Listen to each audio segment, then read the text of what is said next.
9 kolom. Yang pertama nomor, kedua nama, ketiga jenis kelamin, keempat jenis kamar yang akan dipakai, kemudian nomor paspor, nomor visa, kemudian expired visa dan paspor, ya, seperti itu semua. Dan yang terakhir adalah catatan itu diperlukan untuk misalnya maaf untuk jamaah atau peserta tur yang agak sibuk, saya perlu kursi roda ketika sampai di Madinah atau Jeddah, itu ada catatannya sana, ya. Itu semua ada di master file. Jadi semua pekerjaan kita dari mulai sini sampai ke 14 poin KUK atau SKKNI itu bermuaranya di master file. Semuanya harus dipahami dari master file. Sedangkan turunannya dari master file itu kurang lebih ada 21 poin. 21 poin. Itu bisa nanti kalau sudah selesai nanti file bisa diminta ke Adian. Ya. Jadi master file itu turunannya ada 21 sampai 29. Itu yang pertama adalah mengenai paspor, kedua visa, dan seterusnya sampai ke informasi mengenai semua informasi yang ada di hotel. Kemudian bis, kemudian mata uang, jenis mata uang, kemudian fasilitas yang kita dapatkan selama berwisata, dan juga mengenai larangan-larangan barang yang tidak diperkenankan dibawa ke dalam pesawat. Misalnya bawa air sudah pasti, ya. Kemudian bawa benda-benda tajam pasti, senjata api mutlak tidak boleh. Kemudian barang-barang yang sifatnya mudah meledak atau mudah terbakar seperti power bank itu lebih dari 20.000 harus dilaporkan. Bukan tidak boleh dibawa, tapi harus dilaporkan. Mereka yang menentukan airlines. Kita 1 bulan yang lalu ada kejadian di Lion Air kalau nggak salah. Ada satu penumpang yang kemudian mencoba membuka pintu darurat karena dia melihat ada seseorang pegang handphonenya ngebul. Makanya kalau di pesawat diminta untuk segera mematikan handphone, matikan. Karena ketika pesawat sudah terbang, handphone nggak bisa dipakai kecuali punya uang, yaitu beli internet, ya. Kalau enggak ya mati. Itu Pak Badru, ya. Mempersiapkan dokumen perjalanan. Dokumen perjalanan adalah berdasarkan master file juga. Master file semua, ya. Master file. Dokumen perjalanan yang paling penting adalah, ada yang tahu? Paspor, visa, itu yang paling penting. Kalau enggak, betul, tambahnya 3. Kalau ini 3 nggak ada, perjalanan akan batal. Dan yang menyusul adalah ya rooming list, passport list, hotel list, vendor list, restoran, dan sebagainya. Surat-surat pendukung perjalanan dipersilakan sesuai dengan peraturan yang berlaku. Kemarin waktu ketika pandemi berjalan, kita setiap keluar dari Indonesia ataupun pulang masuk ke Indonesia, kita harus menunjukkan sertifikat vaksin. Ketika kita keluar, ketika kita pulang, kita harus menunjukkan custom form dan juga peduli lindungi, ya, seperti itu. Oke, Bapak Ibu sekalian, jadi singkatnya master file ini kalau di bahasa kita itu manifest, Pak. Ya, dikenalnya manifest, Pak, ya. Daftar nama segala macam. Kenapa perlu dan pasti tahu, Pak? Saya pernah kejadian, Pak. Tapi ini masih ASEAN lah, ya. Mau ke Thailand, kamu dari Banjarmasin, ya. Padahal itu adalah travel agent bonafide. Ternyata kita cek, ya, expired date-nya tinggal 3 bulan. Tinggal 3 bulan. Untungnya ke Thailand, saya bisa negosiasi. Beberapa negara itu sakit nggak bisa masuk, ya. Walaupun bisa masuk deportasi, ya. Thailand masih bisa negosiasi. Malaysia udah mulai ketat, Singapura apalagi nggak bisa. Jadi kenapa tulisan harus tahu ini, Pak? Isian master file di dalamnya ada expired date kayak gitu. Jadi nanti tuh ya Bapak Ibu harus lihat tuh expired date-nya berapa. Kalau di bawah 6 bulan harus kritis kita kepada tim admin dari wisata. Jangan diam-diam baik gitu. Misalnya kita berangkat Maret nih, berarti paling enggak dia ini mundur 6 bulan ke belakang, ya. Jangan masih 4 bulan, 4 bulan lagi, 3 bulan lagi apa lagi kita diam, jangan. Ya, Harus segera daftar ke wisata harus ditahan. Maaf Pak, Bu, ini harus diperbaharui dulu paspornya. Karena kalau tidak akan jadi masalah. Demikian juga di beberapa negara, terutama di Eropa. Ya. Tapi benar ya Margo, selama 40 tahun kurang lebih saya jadi tour leader, 56 negara saya kunjungi, gak bayar, sumpah gak bayar, dibayar lah. Sekian puluh negara saya kunjungi, sampai hari ini alhamdulillah saya tidak pernah mengalami hal seperti itu. Karena apa? Kekuatannya cuma satu, kita harus bisa negosiasi. Satu aja. Dari sebuah grup ada satu yang salah, kita kasih tahu kepada petugasnya, jaminannya saya sebagai tour leader. Apalagi kita punya sertifikat, ya, yang dilegalisasi oleh negara, mereka akan terima.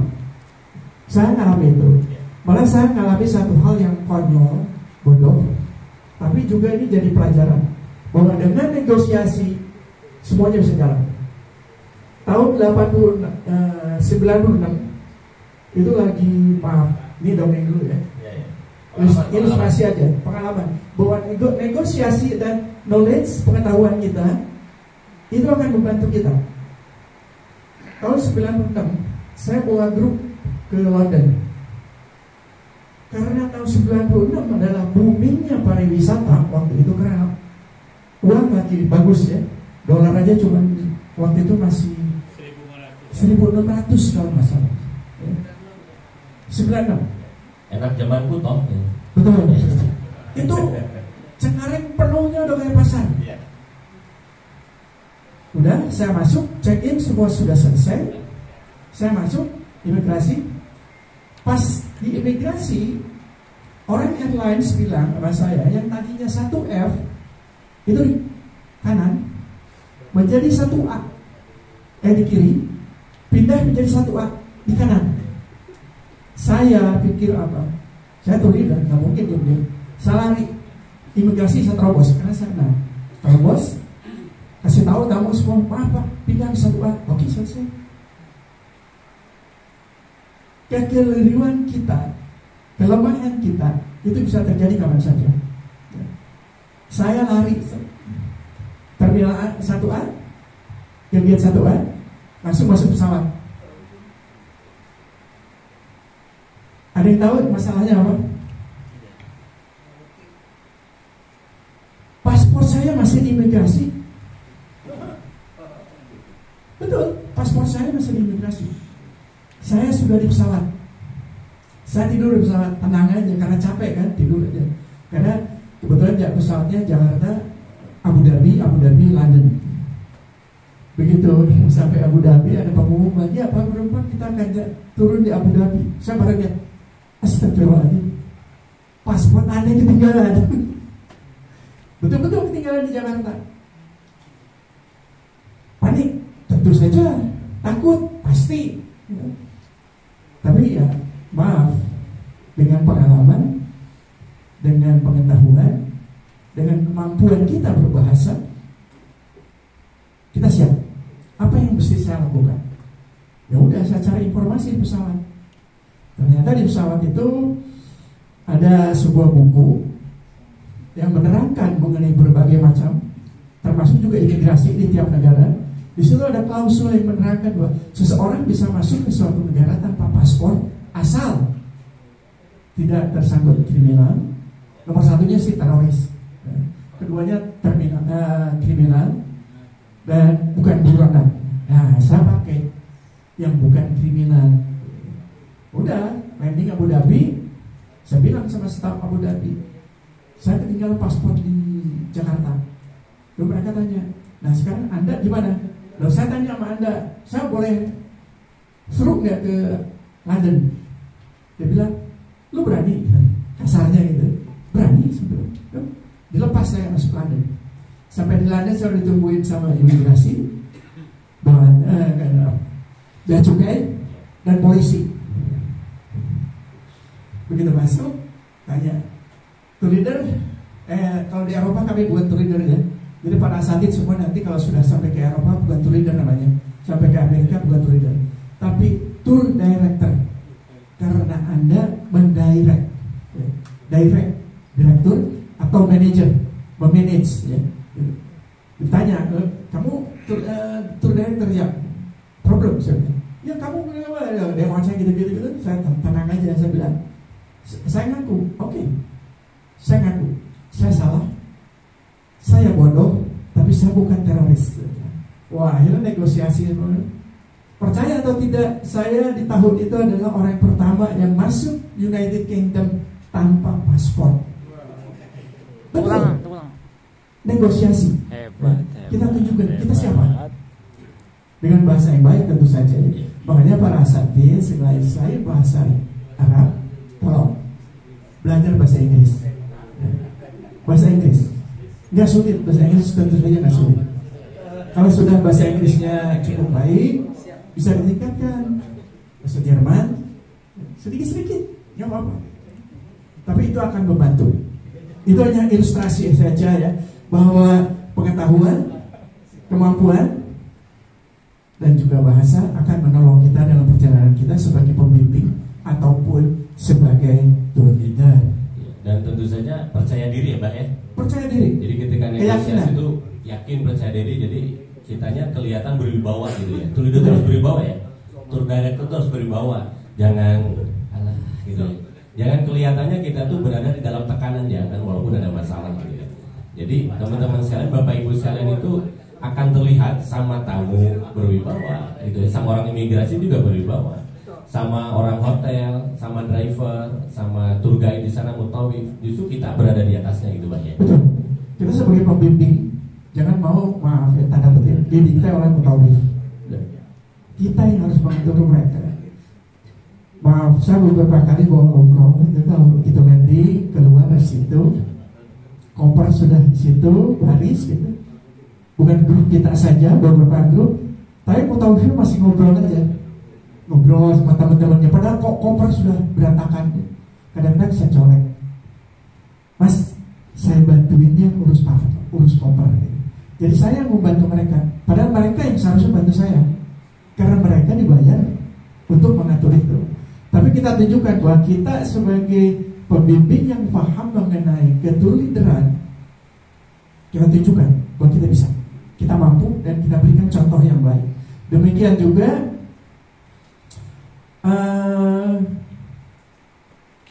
di hotel, tolong jangan sekali-sekali sampai di hotel bikin catatan sendiri. Bapak mau sama siapa di kamar? Bapak mau sama siapa di kamar? Tidak, jangan. Itu akan jadi buah si malakama. Tentukan hotel, tentukan ya, rooming list itu ditentukan dari Jakarta. Kalau mereka mau tuker, nanti kalau sudah pegang kunci, silakan tuker. Saya emang nggak mau sama Kang Badru. Karena kalau tidur suka kentut misalnya. Saya mau sama Pak Roni. Silakan tukeran nanti. Kalau itu bisa tukeran deh, boleh. Tapi jangan kemudian kita ambil inisiatif, saya datengin, Pak Badru mau kamar sama siapa? Bapak mau sama siapa? Boleh semalakama, dan itu akan mengakibatkan semua pekerjaan orang hotel dan juga kita terbengkalai. Contohnya, ya, Ustaz Badru mengalami hal tersebut. Itu terjadi alami oleh beberapa pembimbing yang kita temui di dalam perjalanan. Itu. Jadi kaitan yang barusan itu ya, yang rombongan kemarin Pak, kebetulan di sini tidak ada, ya. Jadi rombongannya kemarin, ya, waktu check-in di Mekah, itu kan banyak ya, masing-masing pembimbing kan dikasih kunci langsung. Saya dengan Ustaz Denny, dan 5 menit, 10 menit beres saja di restoran, langsung beres, alhamdulillah. Ini ada satu, yang saya lihat jam 12 belum beres, setengah 1, akhirnya saya samperin. Ternyata usul punya usul, beliau ngedata ulang tanpa mengikuti rooming list awal. Karena kalau banyak yang datang, saya nggak mau dengan ini, nggak mau ini. Nah, Catatannya saya diskusi dengan siapapun, jawabannya adalah berpatokan dulu ke room English. Waktu itu saya bilang, Ibu Punten, ya, jadi ini harus datang ke kamar masing-masing, balik lagi ke awal. Akhirnya beres-beres jam 3 Pak. Jam 3 dini hari, ya, saya bantuin. Kenapa lama? Ya karena udah pada tidur Pak. Terus tali berai diketrokan, karena harus kembali ke sini. Waktu itu ketika dilihat jam setengah 12 ada 5 kamar, kuncinya udah nggak ada, gitu ya. Nah, jadi ini emang memerlukan skill dalam tata cara pembagian kamar, Pak, gitu ya. Bagaimana caranya membagikan kunci kamar dengan cepat dan tepat. Nah, jangan hanya cepat, harus tepat, gitu ya. Nah, salah satu caranya adalah Pak, gini. Jadi kumpulkan ya orang-orang itu di tempat yang memungkinkan kita bisa bicara dengan jelas, dan jangan datang saya nomor sekian, jangan. Kita aja yang teriak 212 Bapak Anu, Bapak Anu, Bapak Anu, Bapak Anu. Tapi sebelumnya kita jelaskan dulu aturan-aturan di hotel, diulang ya Pak ya, walaupun di bis sudah.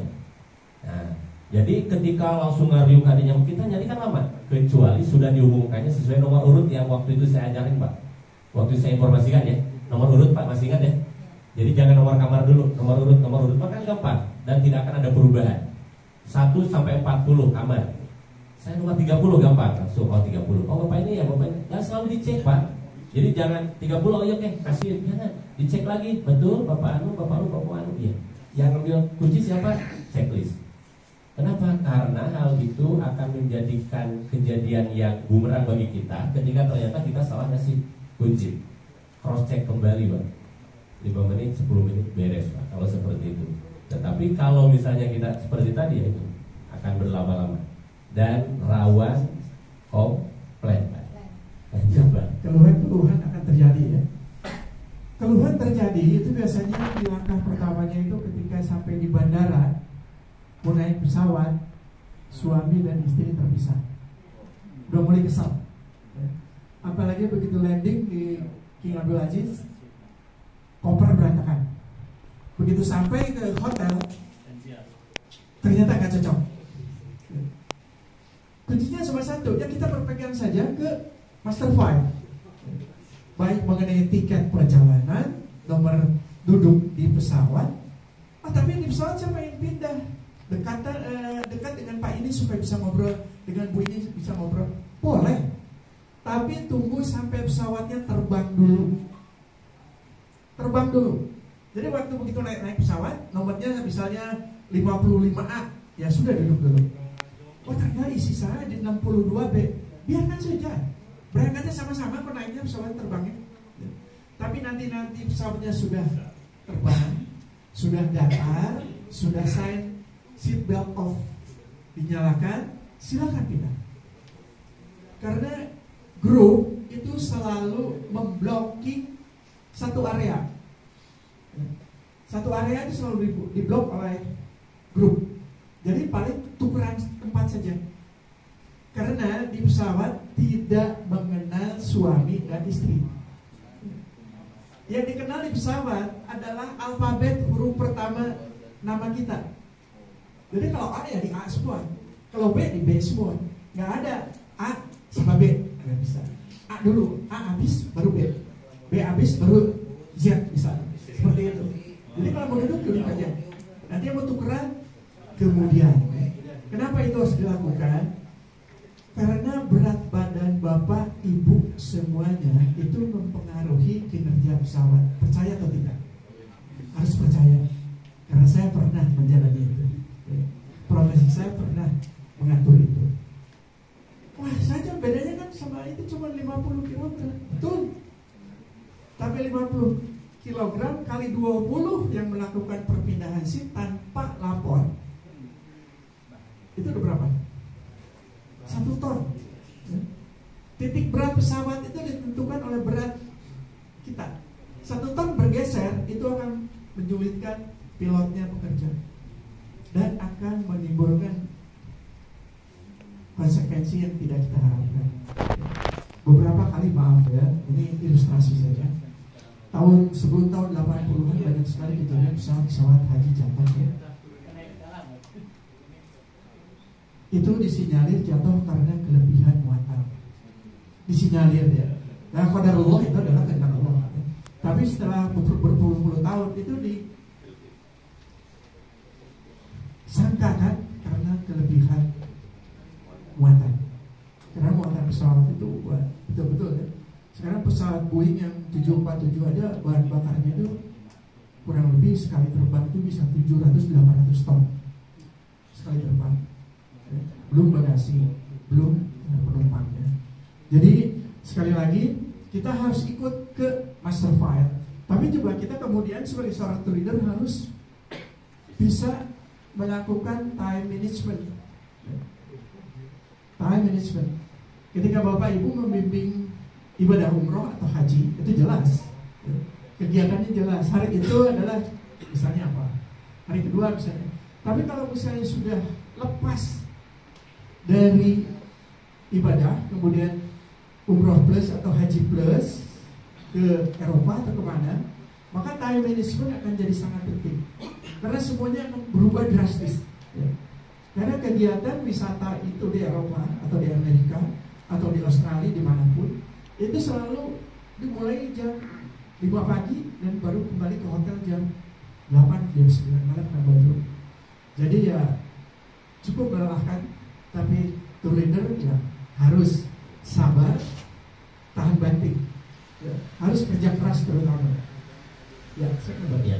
Oke, kaitan dengan distribusi waktu Bapak Ibu sekalian, apalagi nanti ketika umroh yang lebih dari 1 bis ya, 2 bis, 3 bis, 4 bis. Saya kira kalau 1 bis koordinasi dengan kamu itu gampang, ya sangat gampang. Yang penting komunikasi, koordinasi.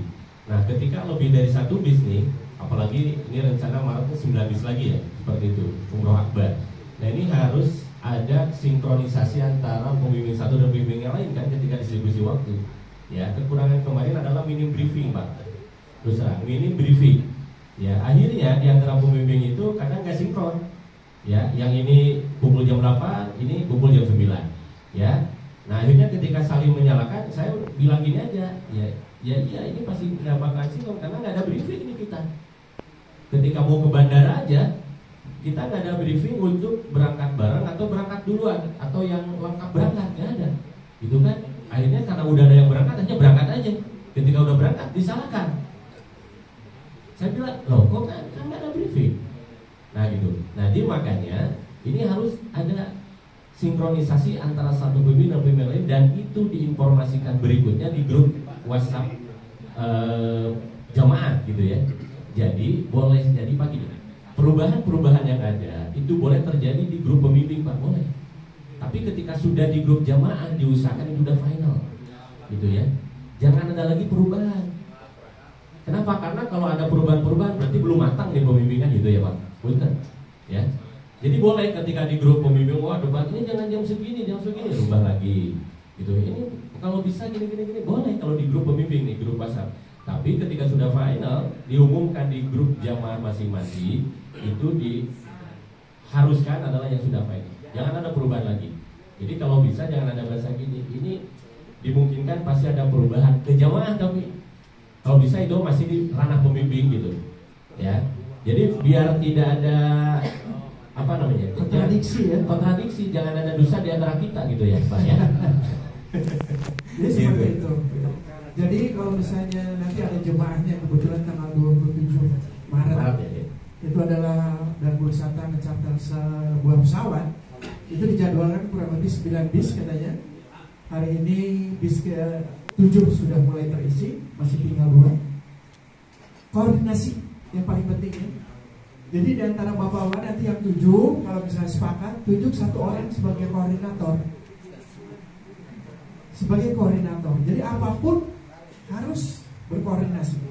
Terutama dengan jadwal berangkat, jadwal turun koper, jadwal ke melakukan ibadah atau apapun, ya harus koordinasi dengan komandan daripada pembimbingnya. Biar semuanya menjadi satu kata sehingga semuanya mudah dilaksanakan kan. Dan kemudian penyediaan vendor pemasok itu harus kita kenali ya. Bis biasanya kita pakai apa? Di Saudi ya. Boleh. Kita harus tahu. Karena bukan apa-apa. Dulu ketika awal-awal saya tahun 80-an, sebelum tahun 90-an jalan umroh, maaf, supir-supir itu supir-supir orang India, orang Sri Lanka, yang tanda kutip manisnya udah bilang, dan saat itu jalan masih jelek sekali, sehingga dari Jeddah ke Madinah itu sehari penuh. Dan kalau mereka mau istirahat, ya berhenti aja bisa istirahat aja. Tapi alhamdulillah sekarang jalannya sudah mulus. Malah sekarang dari Mekah ke Madinah sudah ada kereta cepat, ya. Semuanya. Namun demikian kita harus kenali ya, vendor. Vendor itu pemasok baik itu kendaraan, catering. Kita harus kenali. Bukan menjadi tugas kita harus mengerjakan itu, tidak. Tapi kita harus kenal. Jadi kalau misalnya, wah ini udah jam 1 nih, jamaah saya mau belum ke bagian makanan, harus nunggu. Jangan tipu. Pak, ini jamaah saya di maktab nomor sekian belum dapat makanannya. Jam berapa nih? Seperti itu. Kita harus punya inisiatif. Kalau inisiatif kita jalan, semuanya akan jadi mudah. Siapa di sini yang kenal makanan Sunda yang namanya awu? Nah, awu. Itu adalah makanan yang sangat sederhana, tapi mendunia. Kemarin saya ke London, sudah nemuin awu di sana. Betul. Awu. Turki udah lama, Australia sudah lama, Korea sudah lama, London. Budaya orang Garut siap-siap. Awu, ada yang ngerti nggak? Singkatan dari apa? Itu baik buat kita ingat. Awu, asal, wawu, urusan gampang. Awu. Maksudnya apa? Kalau kita kenal masalahnya, maka kita akan tahu jalan keluarnya. Bang, ada orang Lombok, wawu itu kenal, Bang. Asal kenal urusan gampang. Ya. Asal urusan gampang ya. Katanya di belakang maksa banget ya. Jadi maksudnya kita harus mengenal si vendor. Kalau sekarang mungkin muasasah, Pak ya. Nah, jadi dengan muasanya kita harus ada nomor kontak segala macam, karena koordinasi awal, bahkan sebelum berangkat kita harus ada koordinasi.